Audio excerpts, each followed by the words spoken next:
Start with a classic SQL trick, using where 1 equals 1. When you're building queries with multiple conditions, adding where 1 equals 1 at the beginning can make your code much cleaner and easier to manage. Since 1 equals 1 is always true, it doesn't affect your results, but it allows you to append additional conditions without worrying about whether you need to add and or before the first one.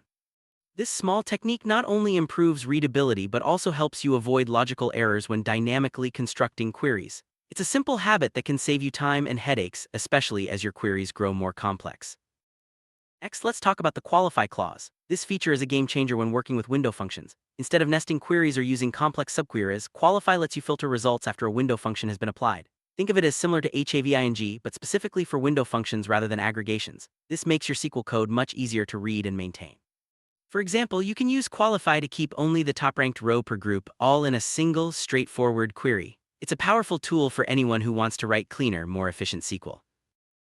Another essential SQL feature is the row number function. This window function is incredibly useful for data cleaning tasks. With row number, you can easily identify and remove duplicate records or detect gaps in your data. It's also perfect for selecting a single row based on specific criteria, such as the latest record or the highest value in a group.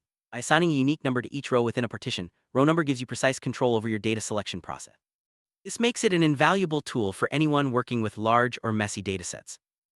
Let's move on to the exclude call feature, which is available in some SQL dialects like BigQuery.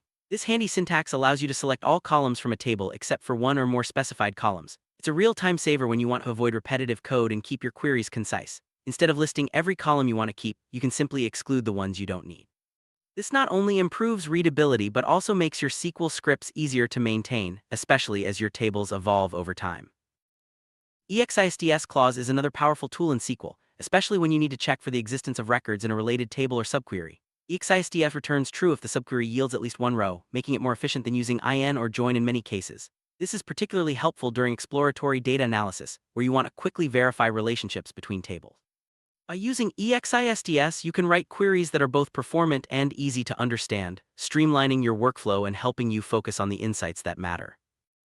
Dealing with null values is a common challenge in SQL, and that's where the coalesce function shines. Coalesce lets you provide a fallback value whenever a null is encountered, making your queries more robust and easier to read.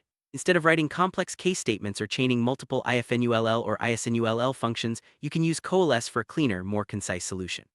It's especially useful when you want to choose the first non-null value across several columns, ensuring your results are always meaningful and complete. When queries become too complex, temporary tables can be a lifesaver. By breaking your query into smaller, manageable parts, temp tables help you understand, debug, and optimize each section independently. Instead of cramming everything into a massive nested statement with multiple with clauses, you can use temp tables to avoid repeated calculations and reuse intermediate results. This approach not only simplifies your code, but also makes it easier to maintain and scale as your data needs grow. Understanding your database structure is crucial, and that's where SYCAT or SYSINFO tables come in.